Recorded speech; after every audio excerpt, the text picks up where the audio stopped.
I'm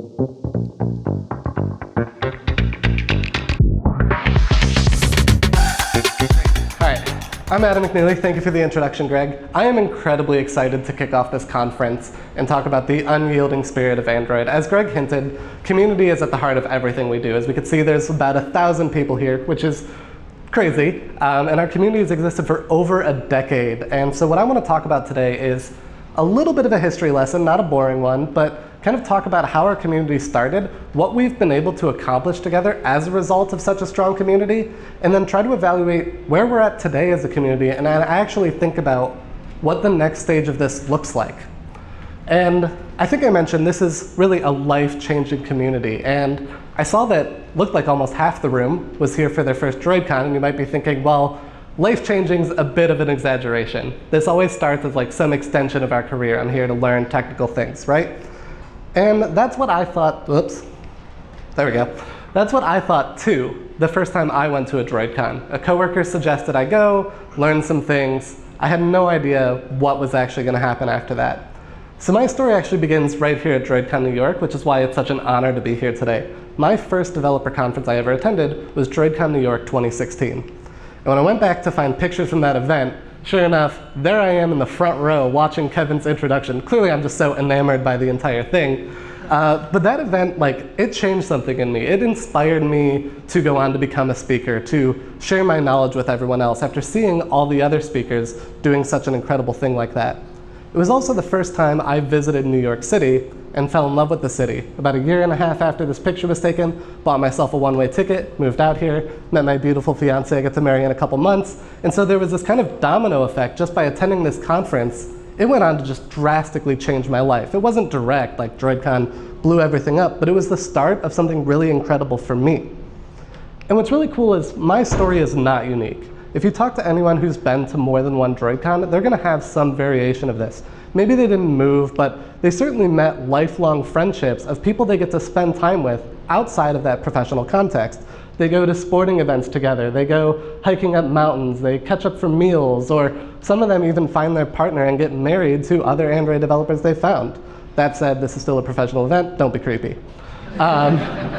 And actually, I love that Greg talked about this. Some of us get so close that we get stuck in an elevator together. And since we've already had the don't get in the elevator warning, I felt glad that I included this picture. This is from the Chicago Roboto 2018 elevator disaster. Everyone was fine. Even though, as you can see in this picture, people joke that it was going to set Android back about 20 years. But that didn't happen. So like I said, let's talk a little bit about the history. How did we get here? How did this relatively new mobile operating system lead us to this vibrant global community of friendships and life-changing, opportunities? And I did what every speaker did, where I thought this would be a really easy thing to talk about, but it's not, because when I talk about this being a global community, that means that across the world, so many different things were happening at the same time to make this community what it is today. And we'll look at some of those examples, but I'm going to try my best to try to consolidate all of those different efforts together so we can understand sort of what happened. And I think there's two questions to think about at the start here, which is, well, why do communities exist in the first place? Why are we all here today, beyond just learning things? Well, communities are important because they create some sort of sense of belonging. There's kind of this human nature that we want to feel like we have purpose, right? And being a part of a community, helping other people, learning from other people, that gives us that sense of belonging and purpose. And another great benefit out of communities is the chance to advocate for and support each other. When you have a strong family unit, right, you take care of each other, you help each other out when they're struggling. Our developer community is much the same way. When we're struggling to solve technical problems, we have friends to reach out to help us solve them. We have people to help us grow in our careers. But I think implicitly we all understand that. Like I said, if you've been here before, you just kind of understand that feeling. It's human nature, but it's important to call it out directly so we can think about that in the context of what this community means. And then there's the question about why Android?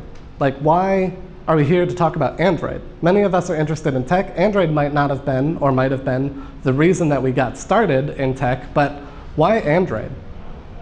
And I think this kind of goes back to the very beginning of being, this open source technology, anyone felt like they could contribute to it, right? And it was revolutionary at the time. Android was not the only mobile operating system, but among the other ones at the time, it was pretty revolutionary. Mobile phones, the way we view them today, didn't always exist. And so the chance to have an impact on this new revolutionary technology was something that excited a lot of people. And I spoke to someone named Michael Brown, who's a big Android advocate on social media, and I asked him, why he was so excited about Android. And he talked about how that open nature from a technical aspect carries over into the user platform as well. The customization options we have in Android, the ability to make our phones whatever we want, to choose from a lot of different phones is really great. He gave me this great analogy that compared Android to shopping for cars. Like, if you're shopping for a car, you have all these brands to choose from, you have all these different models, SUV, compact, etc. He's like, can you imagine if cars had 4 options from one single manufacturer? Not to subtly call anyone out, but that would not be great, right? So now that we have that in mind, let's keep that in mind as we look through the context of where the Android community came from. And we couldn't have scripted this better. If we want to talk about sort of where it all started, we have to go back 15 years, almost to the day. September 16th, 2008. There's an event called Google Developer Day in London. It was held at Wembley Stadium where the national team plays. And Google Developer Day was this one-day conference, think like Google I/O, but it was largely focused on web-based technologies at the time. It started in 2007. They had several developer days throughout the year, all across the world. But the one in London in 2008 was the very first public demo of Android. So it's crazy, 15 years almost to the day since the first public demo of Android. Now this calls out an important thing. Developer conferences like we're at today have existed for a very long time. They obviously predate Android. People used to meet and gather and talk about other technologies.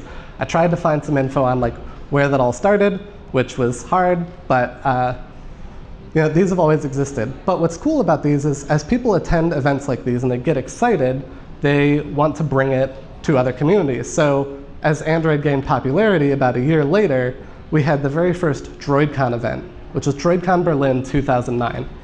And I think I had notes on this. This was very similar to what we see today, but just getting developers together to talk about Android. And there were 2 people in the audience who were really inspired by this. I did not write their names down, but they're the co-founders of Navoda, a mobile consulting company in London. They were so inspired by what they saw, they brought it to London the next year, or the same year, right? Yeah, the same year.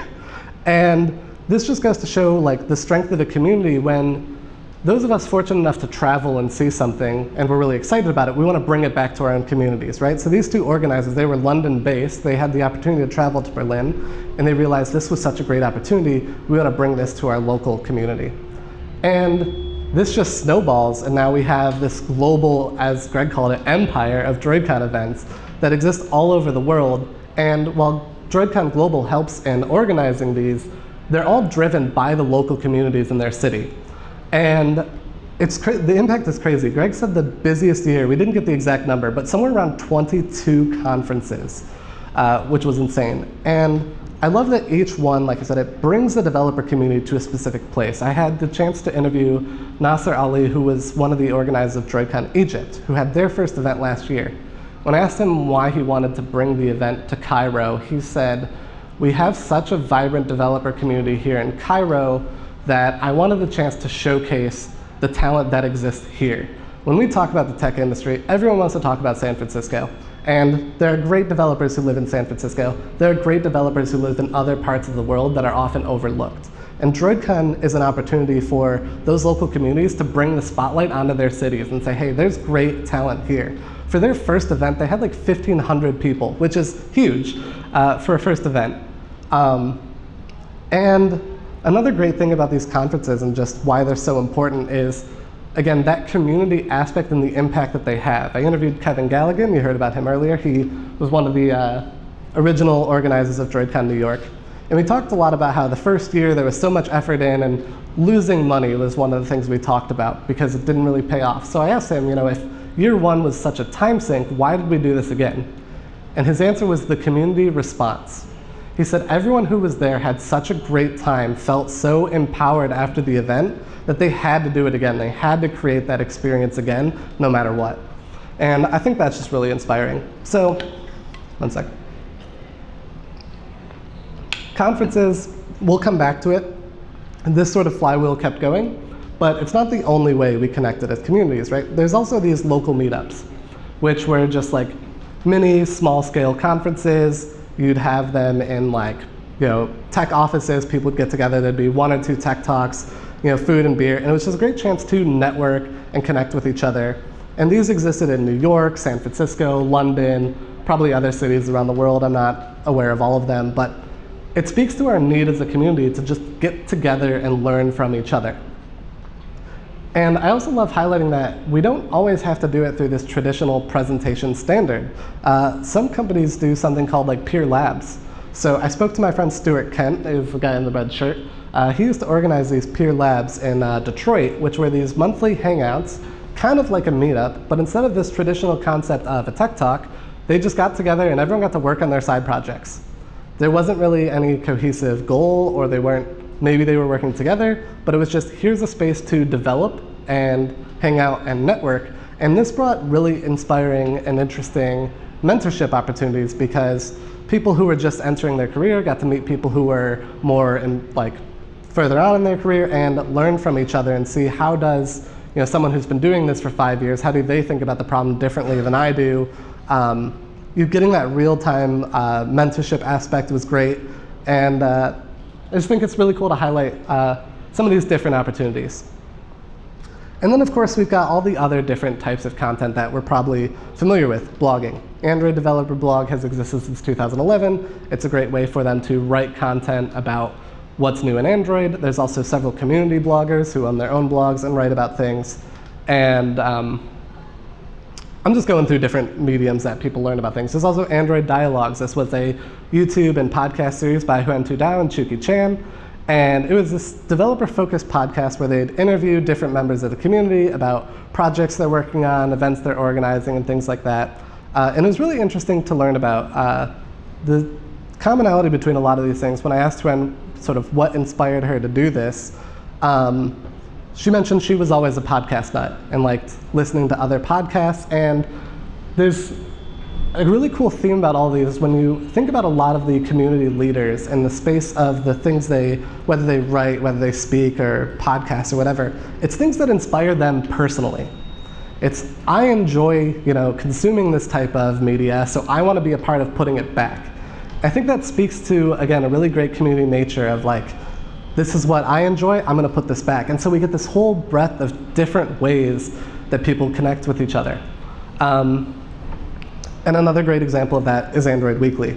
So I spoke to Gary Grell, who is one of the, he's the main person who curates Android Weekly. If you're not familiar with this, it's a weekly newsletter of all the best Android content. They've been running since 2011. They just had issue 567. I can't think of anything in my life that I've done for 567 weeks in a row. So that's incredible. But Gary said the same thing. He loved to read, and he wanted a place to collect all of the exciting things he was reading and then share them out with other people. And sure enough, now they have about 60,000 subscribers get this newsletter every week. I highly recommend you check it out. And we're going to talk more about them later when we revisit sort of the current state of the community, as I mentioned. And then we don't have to go to all of them in depth, but this carries over to so many other communities. There was a Google Plus community. There's people who talk on Reddit, Slack groups, our beloved bird site, rest in peace. But even Stack Overflow, there's people who dedicate their time to asking and answering good questions on Stack Overflow. And then there were online forums, which I guess are the same as we had today, but they're a little different in terms of XDA developers. And this is a cool one to talk about. So XDA developers was an online forum that was focused largely on embedded programming. And a lot of the early Android developers actually came in from the embedded community. I spoke to Stacy DeVino and another prominent community member. I don't think she's speaking this week, but she came into Android from the sort of embedded programming space, and that's exactly what it was at the time. It was just embedded computers on a mobile device, so a lot of that technology they were familiar with applied to Android. And that led to some really cool things in other communities like the CyanogenMod community. So some of you may be familiar with this, but this was basically a forked version of Android that the public could contribute to modify Android to whatever they wanted it to be. So this existed regularly updating with Android from about Android 1.5 all the way to 7.0. And then I think it rebranded to Lineage OS, which may or may not exist today. But it speaks to the really cool benefit of having an open platform like Android that a whole community of developers could work together to make it whatever they wanted. So CyanogenMod gave us features that stock Android didn't have. And actually there's a lot that they added that are now part of stock Android. So the ability to like customize the quick settings on top of our phone, relatively new thing. It's been in CyanogenMod forever. It also had like system profiles, so you could have different apps for different users. Now that's a built-in thing to Android. There were probably other things that they had that maybe didn't make it into Android for whatever reasons, but I wanted to call that out because it's really important to recognize how much of Android is actually shaped by the community and by the hard work that we do. Sometimes it can feel like Google is off in their bubble building their own thing. And sure, sometimes it might feel that way, but a lot of Android as it exists today exists because of all the hard work that we've done. The influence we've had in forking our own versions of Android, or even if we just talk to other people about some ideas and let someone smarter than us figure it out, like we've shaped this platform to be what it is today. It's not something that just happened in the background. And I think it's really cool and inspiring that like we have all this influence on the platform. We're not just along for the ride. It can feel that way sometimes, but all of what we're doing, everyone being here today, all the speakers, we're shaping the future of this platform. And I have more to talk about that in a second, but let's pause as we kind of understand all of the different ways that our community works together, all these different meetups, all these different online communities, these modifications we were making. What did we gain from all of this? Sure, meeting together is fun, we love hanging out with each other, we love coding, but what did a strong, vibrant community actually give us? And what's really cool is we used it to solve all the technical challenges. Throughout Android's history, there's a lot of technical challenges we had to overcome along the way, and we were only able to do that because a community like ours existed. Easiest example is Kotlin. So at Google I/O 17 was when Kotlin was first announced, the first-party language for Android, and everyone loved it. If you ask every single person in this room, they're going to say they love Kotlin. It was a great switch. If you had a time machine back to 2017, a lot of people hated it. Like, there were a lot of holdouts on this Kotlin migration, and it wasn't, even those who were excited, it wasn't easy. We all had massive projects we had to migrate, or we had to ask questions, do we migrate or just build new code in Kotlin? You know, there was a lot of uncertainty about this new tool, and we wouldn't have done it without this community. If we didn't have people going out speaking about Kotlin, if we didn't have people writing about their experiences, you know, migrating to Kotlin, it would have never happened. So I spoke to my friend Michael Carano, who was involved in the Kotlin migration at his company, and I asked him a little bit about that, and he said, you know, their small team did like incremental steps. They did the whole converted their unit test to Kotlin so they could try it out. They had weekly lunch and learns within the company to understand it. But one thing he said that stuck out with me is he was an engineering manager at the time, and he was like, I talked to other engineering managers and I asked them, oh, what is your company doing? How are you guys handling this, learning about this?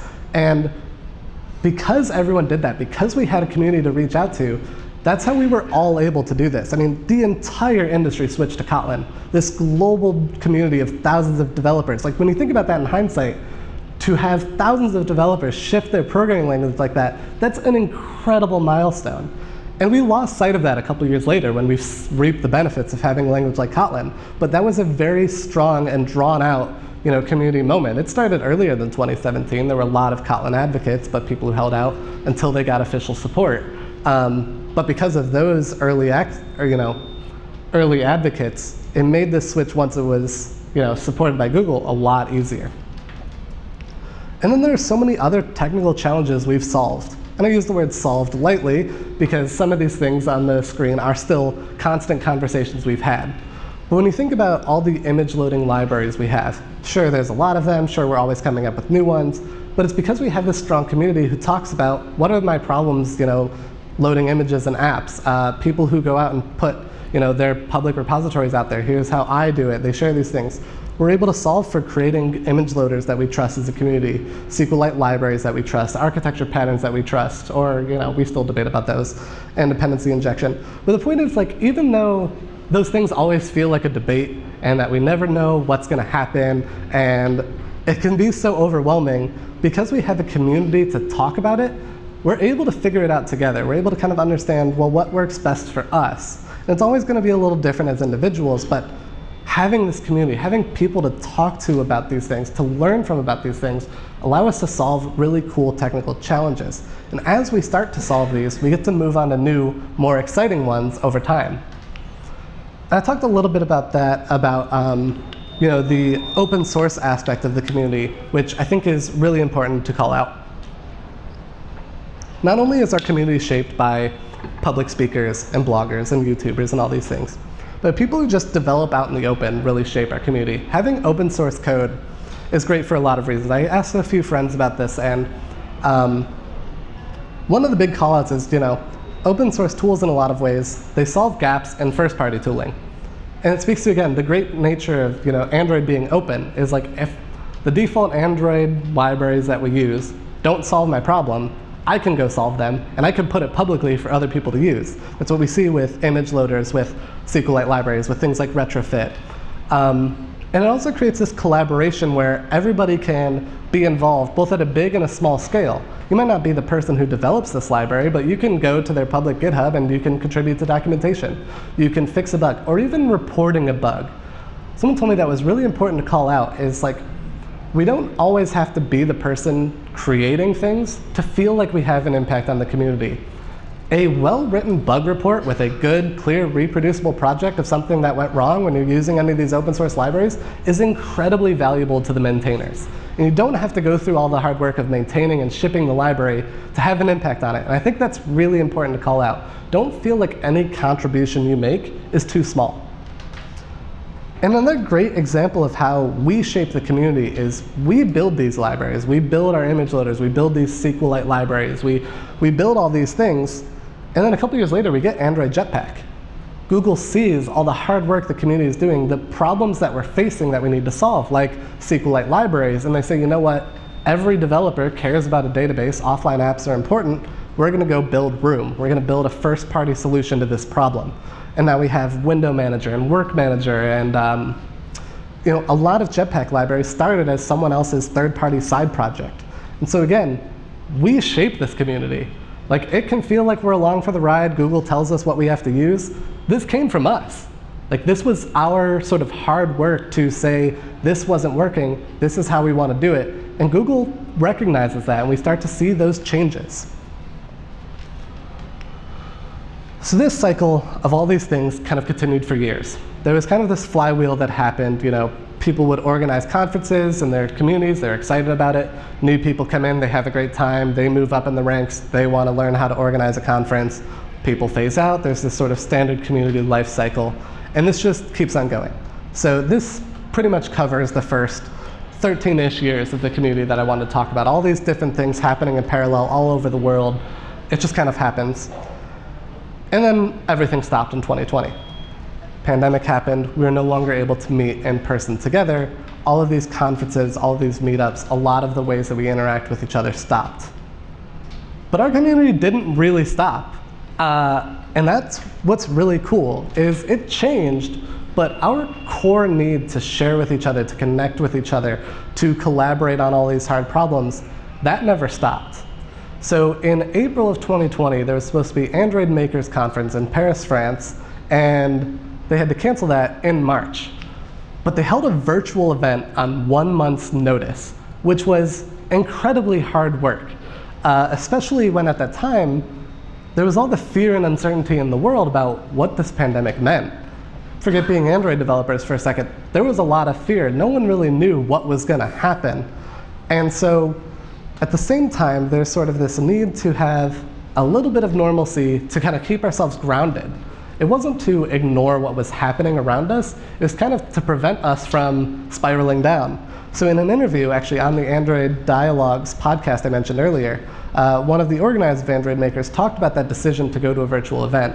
And he said it was important to still hold on to something, to feel like, when we already felt like everything was crumbling around us, to feel like there were some things that weren't crumbling around us. So they reached out to all their speakers and said, hey, are you willing to present virtually? And we figured it out, even though we had to. I found this picture of, I was quarantined in a small apartment. I didn't have the desk I had now, so this is like a makeup end table with just my laptop and a secondary mic, and we made it happen. I couldn't find the photo collage, but they asked all their speakers to submit this. And as you can imagine, because no one was used to working from home, this is what all the speakers looked like. It was the most ridiculous, just random setups we could make happen. But it was important that we made that happen. And then we saw other conferences try to do the same. DroidCon had a few virtual webinars. There's also Android Worldwide, which was a really cool effort to have like one long global conference. So it was basically nonstop, but it was across different time zones. From this stretch to this stretch, it was in Asia, and then Europe, and then Americas, and they all went back to back. And it was really cool, and this was the start of seeing a slight positive we got out of this change, is the ability for us to fully connect on a global scale at the same time. Because sure, we had conferences at a global scale, but not everyone has the financial or whatever resources to travel and be a part of these things. But when it was digital, everyone who had access to the internet could participate together. I could go watch a conference talk of someone from Europe or Asia, and that was not something I could ever do before. And we've had struggles with maintaining digital content, but I think we can't ignore the fact that it made us more connected in a lot of really cool ways. It's kind of random, but while we're highlighting other cool things that happened throughout the pandemic to make sure we stay connected, I also want to talk about this. This was a YouTube channel called Async Android that Huyen Tu Dao, who I've mentioned a few times already, put together. So she reached out to a bunch of Android GDEs in 2020 and mentioned the same thing, like, we can't meet as a community, but we still want to remind people that we're connected, we're still here for each other, we're still contributing. So she said, what if we put together a bunch of YouTube videos and drop them all at the same time? Basically like a conference talk, or dropping a bunch of conference videos at the same time. It was a total surprise, and it had huge success. It was a lot of fun.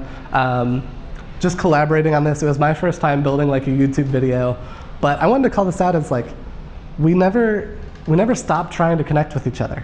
Again, it's sort of baked into our DNA. I keep trying to search for answers why this happened. Why did we feel such a need? And it's really hard. I think it comes down to just human nature, that community is important, and we needed to feel like we weren't lost without each other. And again, talking about how the pandemic, with digital mediums, we got a whole new way to connect with each other that we didn't have before. So another great example of that is actually these Twitter Spaces that Matt McKenna and Mandana Wembua used to host on, RIP Twitter. But it was these weekly Twitter Spaces, similar to Android Dialogues, where they'd invite community members from all areas of the community, all around the globe, and just have conversations with them. There was things about career advice. There was things about writing your first conference talk, things about the path to being a GDE, reviewing Google I/O the week after it happened. And this, again, it was a great opportunity for people, no matter their time zone, no matter their location, they could engage in the community. People living on the East Coast could interview developers over in Africa and learn about the developer community there. That's a connection we never had before. That's a really cool silver lining that's come out of all of this.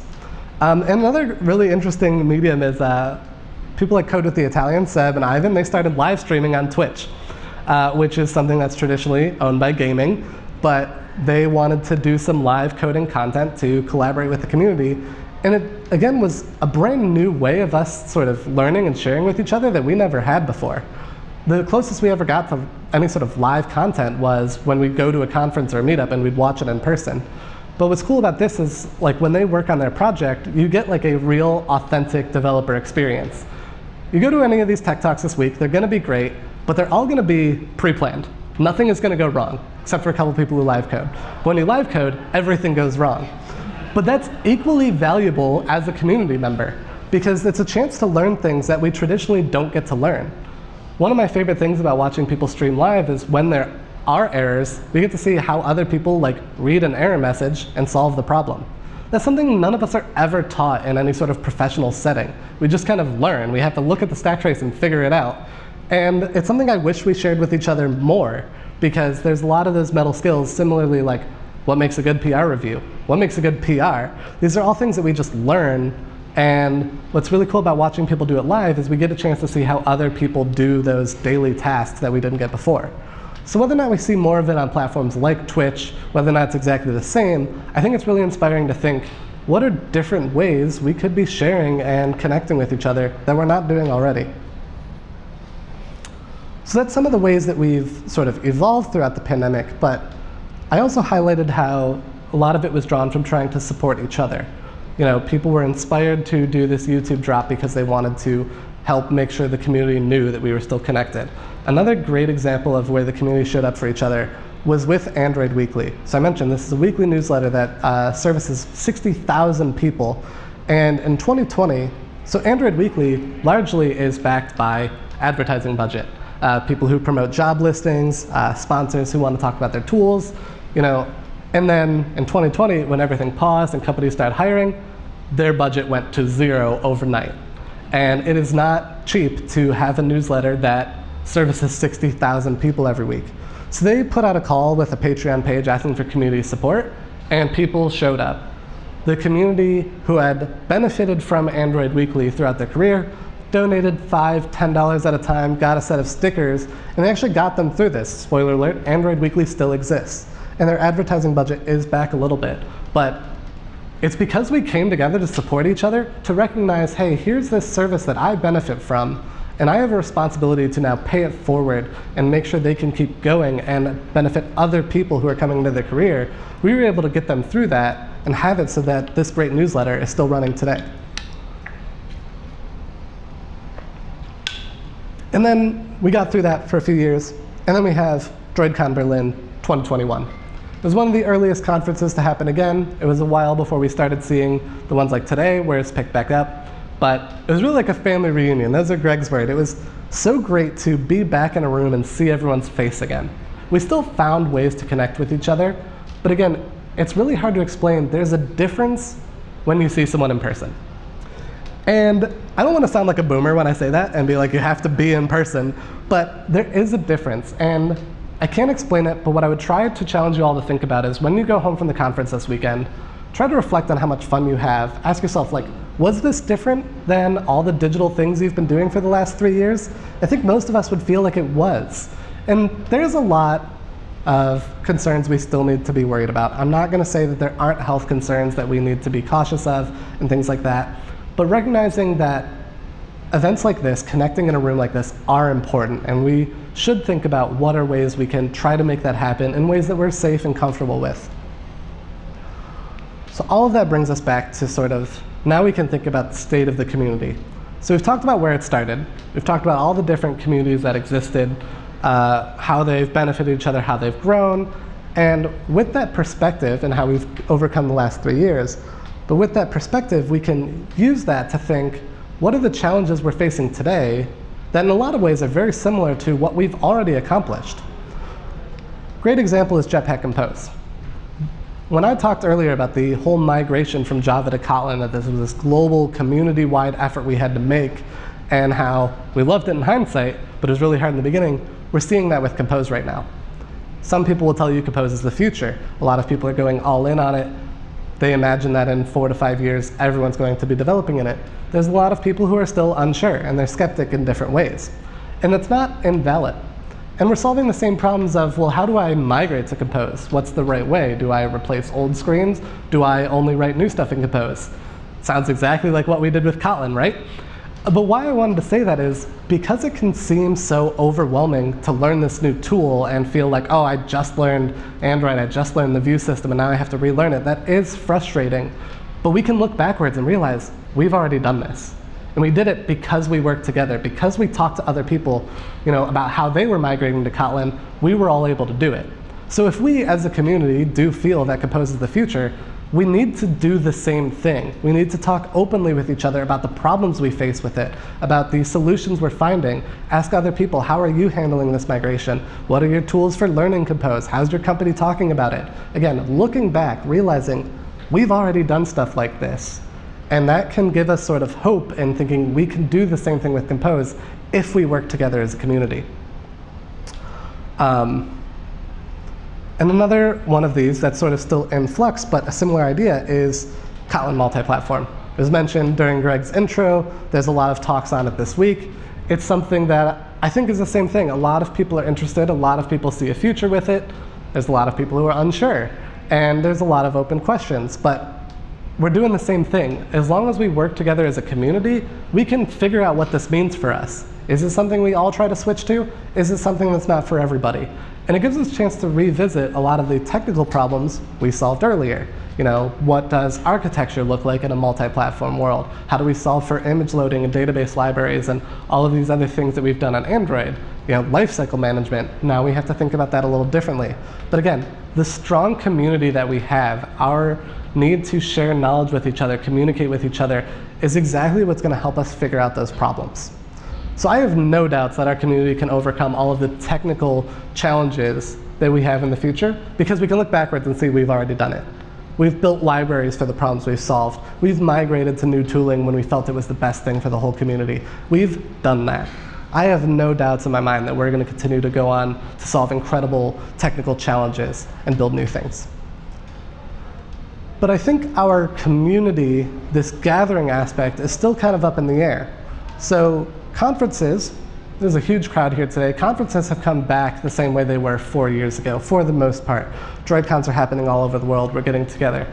Something that's not come back the same, though, is like meetups. So I mentioned in New York, we had a monthly meetup where we'd have a couple tech talks, there'd be pizza and beer, and those haven't come back.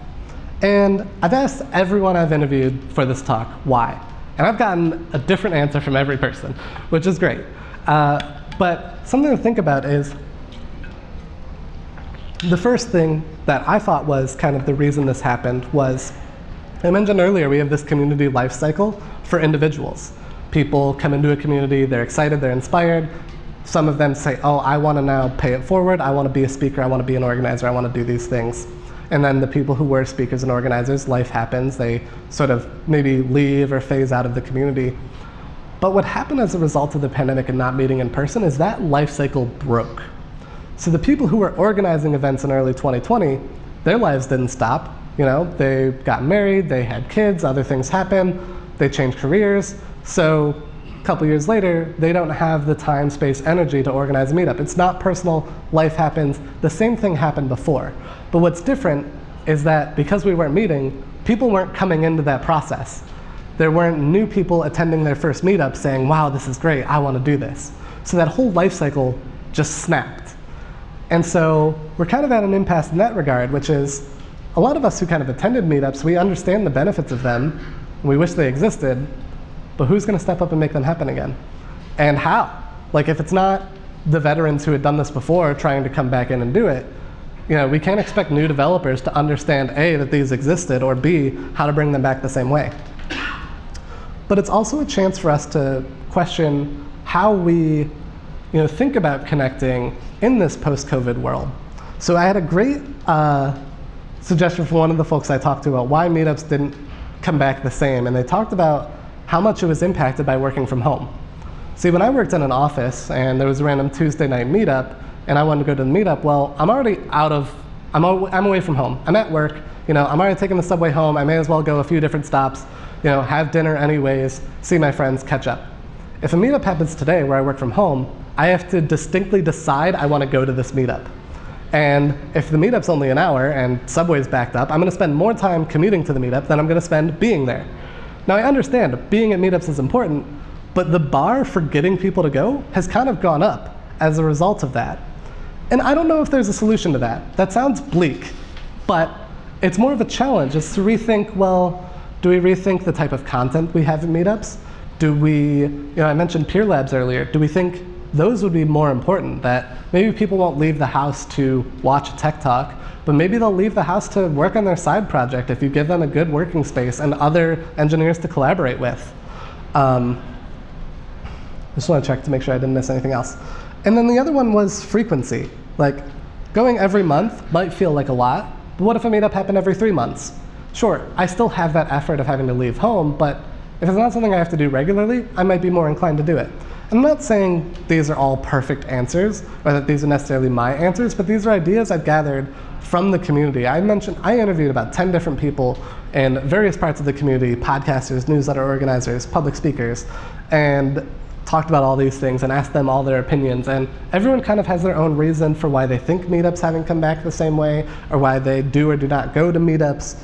And there's no right answer, but it's important for us to think about it because, again, I think if we ask ourselves, are meetups important? Probably. I think they played a huge role in the first part of our community and what we've already accomplished. So how do we bring that back? What does that look like? It's kind of an open question. And similarly, we've got to think about online community. If you asked me 4 years ago, everyone was on Twitter. And then, he who must not be named came in and ruined it. And but now there's like a void in the online Android community. A lot of people migrated to Mastodon initially, and that was another really cool opportunity to see where the community came out and supported each other, is people in the community donated literal money to help keep the Mastodon server going and inviting other people in and advocating for it. And then Threads came out, and a lot of Android developers went there. And it's kind of all over the place. There's also Slack groups now. Discord has grown in popularity, so there are public Discord groups you can join. And maybe I'm projecting a little bit, but for me, it's not all the same as it was before. And I think this is another transition, is as much as we love to meet in person, the online presence that we have is also important for ensuring we always stay connected and we can learn from each other in real time. We can be notified of in-person events as they're coming up. And I think this is still something for us to decide. And it doesn't all have to be on the same platform. But finding an online community to be a part of is important, and then trying to be an advocate for it. If you really feel strongly that Threads is a great place for Android engineers to connect in the future, try to advocate for that. Try to start up that community and keep that going. But all of that said, the future of the community is really up to us. But by looking back at all of the incredible things we've accomplished and understanding the community that existed in order to accomplish that, we can make those decisions. And you can step up, be the person to organize an event, to make things happen, or just talk to people. Share your ideas with someone. Say, it would be cool if we do this. Life happens. You might not have the time to do those things, but don't feel guilty about sharing that idea with other people. If you have ideas for DroidCon, share them with the organizers here. With things like that, we also have to be mindful that we don't control things. If you want something to happen, you have to do it yourself, but don't feel bad sharing your ideas at least. That's always a start, and we should never feel guilty, because it's exactly that that's made our community what it is. And so we all have a responsibility to participate. Whether that's, again, not everyone has to be the organizer. Not everyone has to come up on stage. But we all have some responsibility to show up and participate if we want to drive this community forward. And keeping that in mind, sharing and collaborating are the cornerstones of our community. As long as we do those couple of things, we're going to accomplish exactly what we've already accomplished in the last 15 years. And it doesn't have to be as complicated as it sounds. So here's my sort of challenge for all of you, and I want to talk a little bit about what we can do. I want you to share 3 things you learned this week. But here's the thing. I don't care how you share them. I don't care who you share them to. If you want to go all out and you want to write a vlog on your experience, or you want to write a blog post on everything you've learned, fine. But if all you do is, when you're waiting for the lunch line later, you strike up conversation with the person next to you, what's your name? Ask them what they learned so far this week. Tell them a few things you've learned. Because even that simple conversation has now basically doubled the knowledge of the other person. And if everyone in this room does that, we're going to pay it forward massively. You could step it up a little bit. Go back to your team at work. Give them a little talk on Monday. Say, here are all the talks I attended and what I learned. Even if you're working on a small team of 5 engineers, you've now extended knowledge to 4 other people who couldn't be here. If we all did that, we're looking at 4,000 people impacted by this conference. So share what you're learning. Doesn't matter the scale. Another small one, I love this, Android Weekly, the newsletter that comes out every Sunday. If you go to their website, androidweekly.net, you scroll down to the bottom, there's a little input form. If you read a blog post, if you watch a video, if you find a library that you think is really cool, copy and paste that URL, go over to androidweekly.net, post it in there. Now you've shared this cool nugget you found with 60,000 people. So you can have a huge impact just by pressing Control-C, Control-V, and you didn't have to get up on stage or worry about stage fright or all of those things. Everyone can drive this community forward, no matter how hard, how much effort you put in. So I want to give a special thanks to all these people on the slide. These are all people that took, an hour or two out of their day to talk to me about this. As Greg mentioned, I've been working on this talk for about 6 months. And I've got my own community experiences, but I wanted to make sure I really understood what other people felt about it. I spoke to people in Cairo, in Germany, here in the US, sort of all over the world to really understand how it all came together. And I just want to give all of those people a special thanks for participating, and thank all of you for listening. I hope you learned something about our community. I hope you found it exciting. I hope you're inspired to learn and share what you experienced this week, and I can't wait to hear about it.